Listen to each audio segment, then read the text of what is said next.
आस आस जिबा देखिबा बेनी नयने पाप पुंज छड़ाइबा दर्शने अनंत वैकुंठ हरि मर्त्यपुरे अवतरी निष्काम धर्म प्रचारी कलिपाप भार बारणे विश्व रक्षणे उत्कल बिहार देशे पुण्यभूमि सविशेषे जही बसती आर्य गणे सकल स्थाने नीलाचल हरि सुख भोग तेज्या करी कलिजुगे वैष्णव स्वरूपे भ्रमिले प्रबुद्ध गुरुंक शिक्षा धरी मत ब्रह्म दीक्षा तब करुणारु जन्म मरणरु पार हेले। तेबे एठी भविष्य मालिका शास्त्र रे श्री जगन्नाथ श्री महाप्रभु किभଳି भावरे वैष्णव बेशरे कलिजुग शेष बेलू अवतरण करिवे और कल्की लीलाखेला करिवे से विषय ही वर्णना करा जायछि। तेबे आमे बुझिबा कोन उल्लेख रहिछि। आस आस जिबा देखिबा बेनी नयने पाप पुंज छड़ाइबा दर्शने। तेणु हे विश्ववासी बा हे भारतवासी हे ओडिशावासी चाल समस्ते जिबा से महापुरुषों पाखकू बा से महादिव्य पुरुष बा से महात्मा बा से महागुरुदेवों पासकू जहां पासरे पहुंची स्वयं भगवान प्रत्यक्ष दर्शन लाभ आम माने समस्ते करिबा।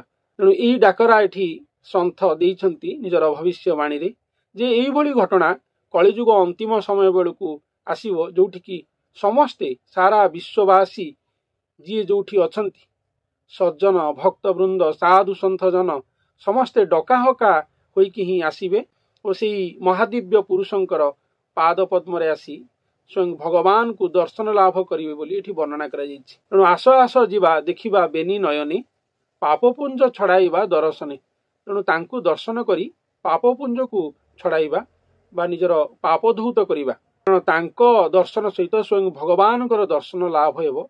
स्वयं निराकार ठाकुर तांको अंगरे धरापृष्ठ रे पदार्पण करी अति महागुप्त रे रहिथिबे बोली आम ओडिशार भविष्य मालिका शास्त्र रे शह शह हजार हजार लक्ष लक्ष स्थान रे उल्लेख रहिछि।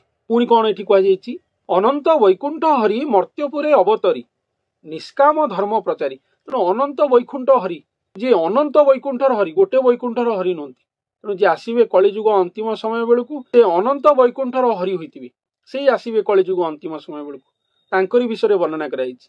अनंत वैकुंठ हरि मर्त्यपुरे अवतरी। तेणु मर्त्यपुर रे से अवतार धारण करिवे किए ना से अनंत वैकुंठर हरि निष्काम धर्म प्रचारी से निष्काम धर्म को प्रचार करिवे। तेणु तांको पाखु आसी टंका पैसा धन धान्य ये सब जिनस को मागिले मिलबनी। से गुरु रूप में आसवे आमको गुरु शिक्षा दीक्षा देवे जो गुरु शिक्षा दीक्षा रे सामिल होइतिबो मुख्य मुक्ति मुख्य जन्म नलभ्यतिर शिक्षा दीक्षा से गुरु आमको शिक्षा देवे।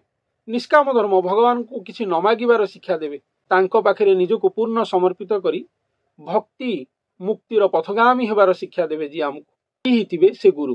तांकरी कथा एटी वर्णना करा जायछि और ठाकुरଙ୍କ सहित किभଳି से महासंलग्न हुई धरापृष्ठ रे कल्की लीलाखेला करिवे से प्रसंग मध्य एठारे वर्णना करा जायछि। तेणु निष्काम धर्म को से प्रचार करिवे जोटी कोनोसी कामना नथिबो।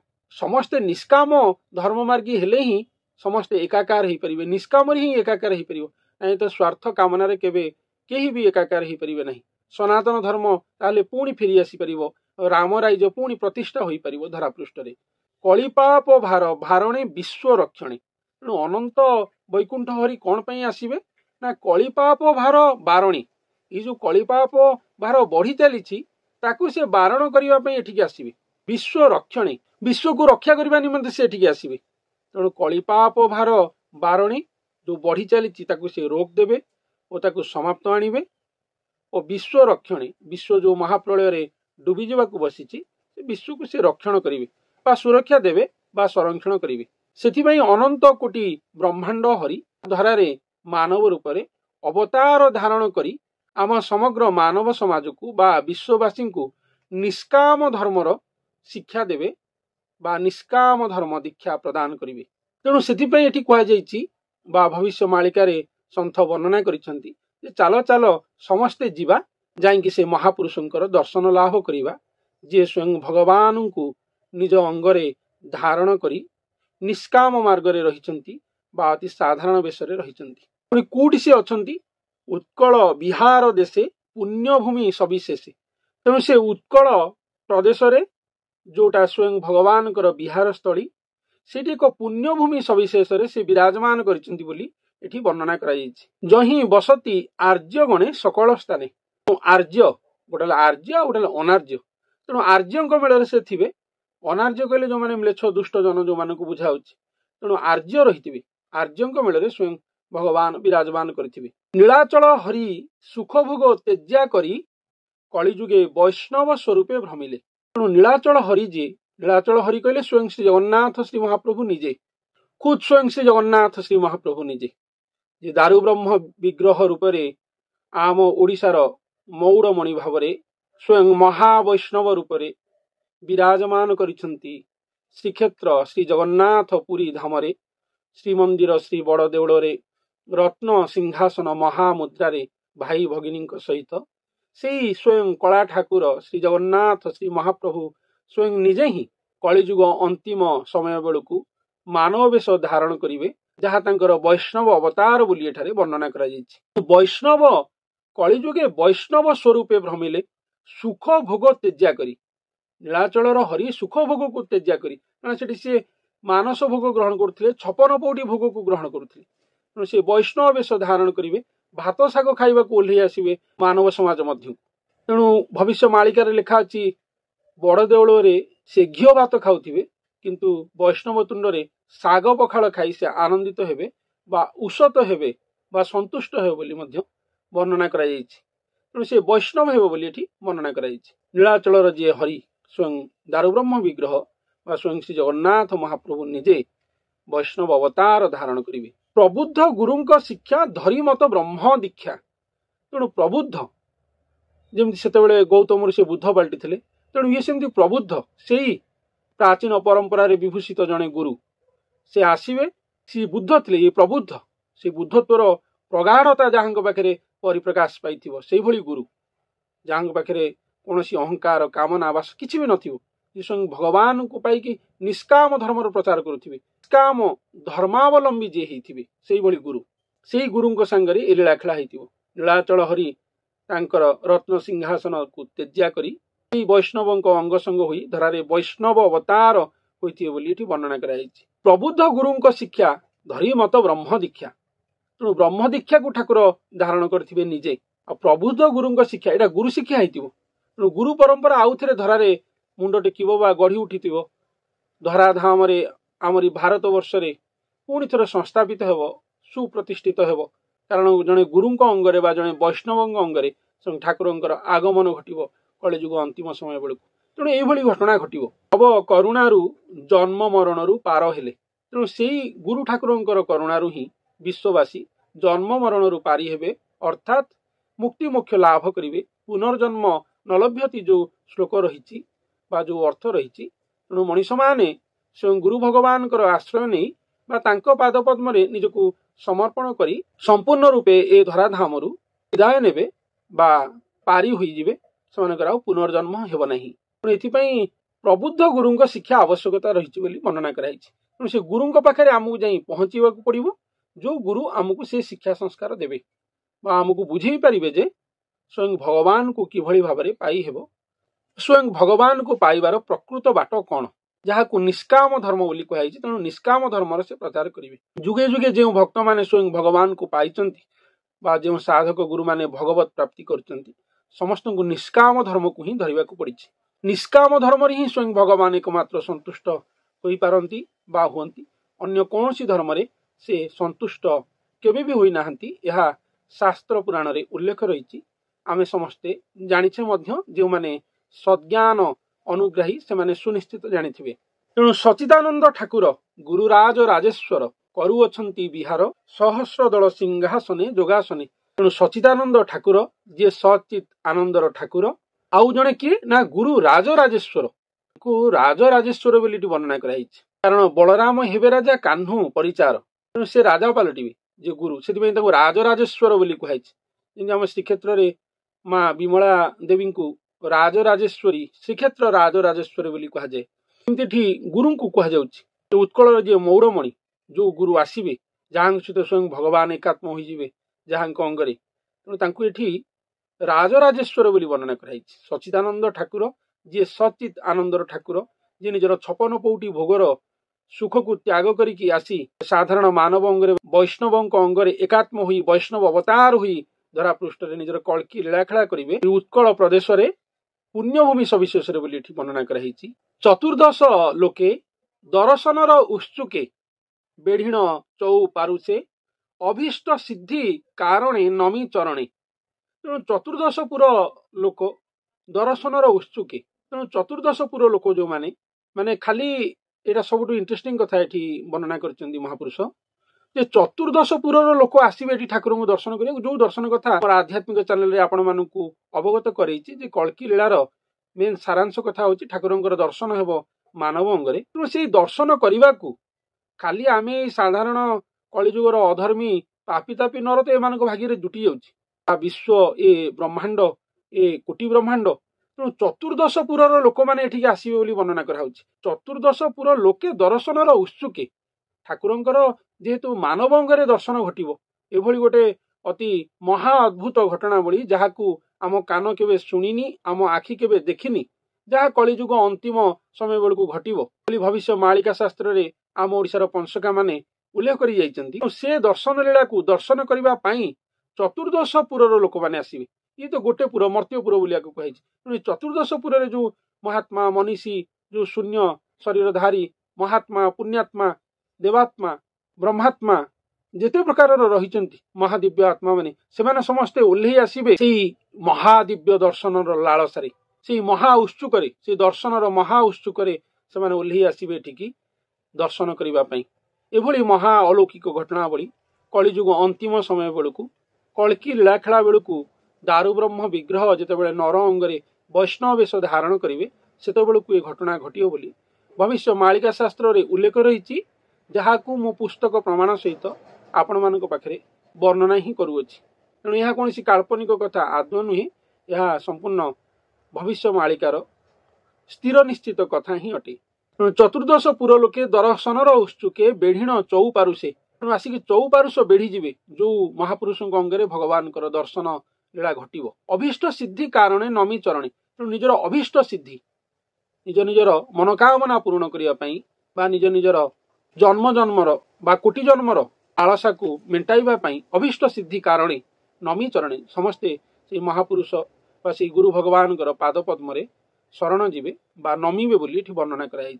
भुवन अमर जिणी महिमांक गादी ठाणी शोभा को धरे धरणी उपमा नदी से नयने तिनी भुवने भासे रामानंद प्रसन्ने। भुवन अमर जिणी महिमांक गादी ठाणी से जो महिमा गुरु जो आसीबे तांको गादी ठाणी जो देह गादी रे स्वयं भगवान आसनस्थ होइथिबे से जो गादी ठाणी अमर जिणी भुवन अमर जिणी अमर भुवन को भी जिणिकी से गादी ठाणी देखा जाउथिबो तांको अंग शोभा देखा जाउथिबो उठिकी स्वयं ठाकुर निजे विराजमान करिथिबे। शोभा को धरे धरणी स्वयं धरणी माता से महादिव्य शोभा को धारण करिथिबे और धरणी माता उपरे स्वयं गुरु भगवान आकार निराकार उभय साकार हुई बा वैष्णव अवतार हुई विराजमान होइथि बोली वर्णना करा जायछि।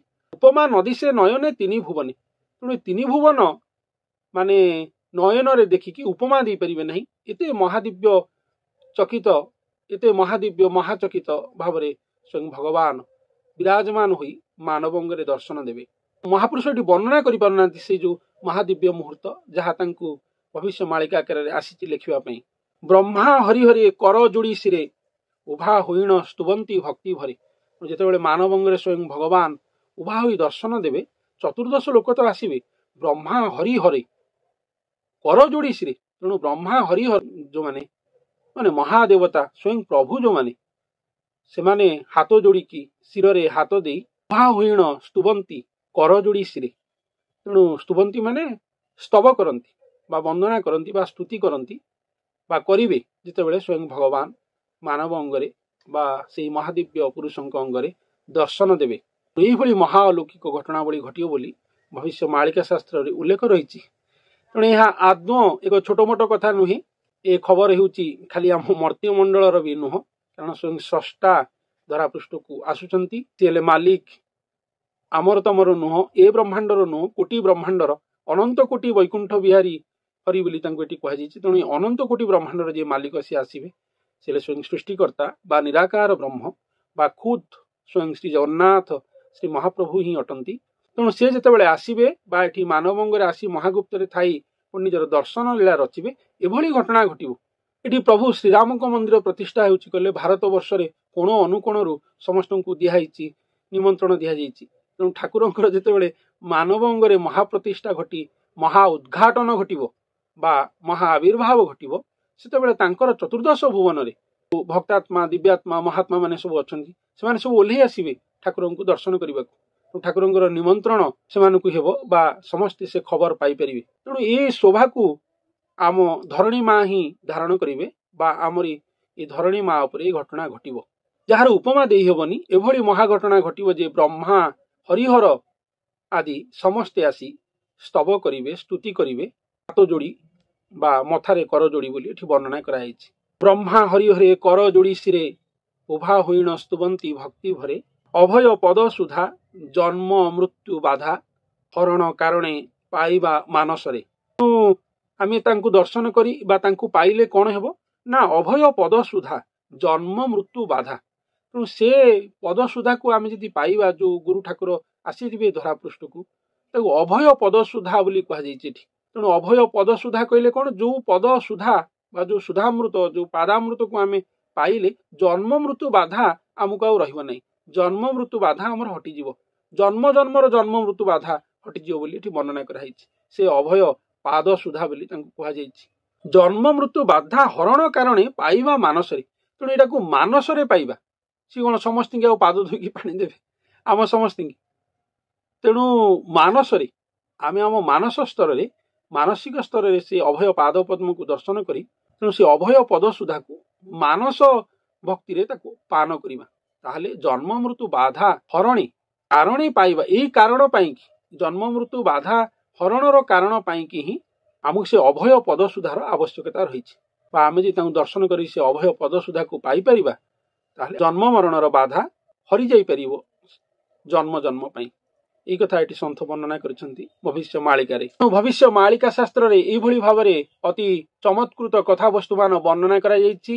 আসিবে ঠাকুরে আসিবে স্বয়ং মহাপ্রভু কালিয়া ঠাকুর স্বয়ং নিজে কেবে भी নিজর সৃষ্টি রে জন্ম নেই নাহাंती স্রষ্টা সৃষ্টি হই নাহাंती কেবে भी मानव रूप रे अवतार नहीं नथिले मानव आकार रे नर विग्रह लीलाखेला केबे भी करि नथिले कलिशेष को से दारू विग्रह रूप रे श्रीक्षेत्र पुरी धाम रे पूजा पाउछंती श्रीमंदिर बड़ देउल परंपरा रे। किंतु आम ओडिशार पंचका माने उल्लेख करि जाइछंती जे कलिजुग शेष बेलकु से वैष्णव अवतार हेबे। जणे वैष्णवंक अंगसंग होई से महाखेला लीला रचिबे आमरी उत्कल प्रदेश रे एक पुण्य भूमि रे जोठी चमत्कृत दर्शन लीलार महासंगम घटिब। चतुर्दश पुरलोकंकर आगमन घटिब। स्वयं ब्रह्मा हरिहर भी हाथ जोड़ी स्तव करिवे महामहिमामय गुरुंकर पाद पद्म रे रही स्वयं भगवान महामतुआला हुई सेही गुरुंक अंगरे निजर दर्शन ही बाढ़िबे। सेही अमृत दर्शन पसरा को पान करी सारा विश्वर भक्त जन माने उद्धार होई जिवे। तांकरी पाद सुधा को आप्यान करी जन्म जन्मर जन्म मृत्यु बाधा सेमानकर हरिजिव बोली एठी भविष्य मालिका शास्त्र रे उल्लेख रही। तेबे सेही महादिव्य पुरुष बा सेही महागुरुदेवंकर श्री अभय पाद पद्म रे कोटि कोटि बार प्रणाम जणाई मु मोर आजिर अध्याय को एठारे ही सांग करूअछि। तेबे सेही महादिव्य पुरुषंकर लीला गुण को वर्णना करिबा पई ही मु मोर प्रयास जारी रखिछि। आगामी दिन रे मध्य मोर जारी रखिबी। जो माने कथामृत को सादर सहकारे श्रवण करूअछंती सेमानकु मोर धन्यवाद। कारण यह गुरु ठाकुरंकर लीलामृतर कथावस्तु अटे। यह को जे अति आत्मीयतार सहित बा आत्मार सहित श्रवण करिवो से खाली ए जन्म रे तरीजीव नुहे जन्म जन्म जेते जन्म नेउथिबो ए धराधाम रु से तरी जाउथिबो बोली भविष्य मालिका शास्त्र रे शिशुवेद पुस्तक रे उल्लेख रहिछि। मु आगुरु आपण मानक पाखरे उपस्थापन करियछि। समस्त श्रद्धारे ए कथावस्तु को मालिका अमृत को श्रवण करंतु। तेबे आजि पई एतिकी धन्यवाद।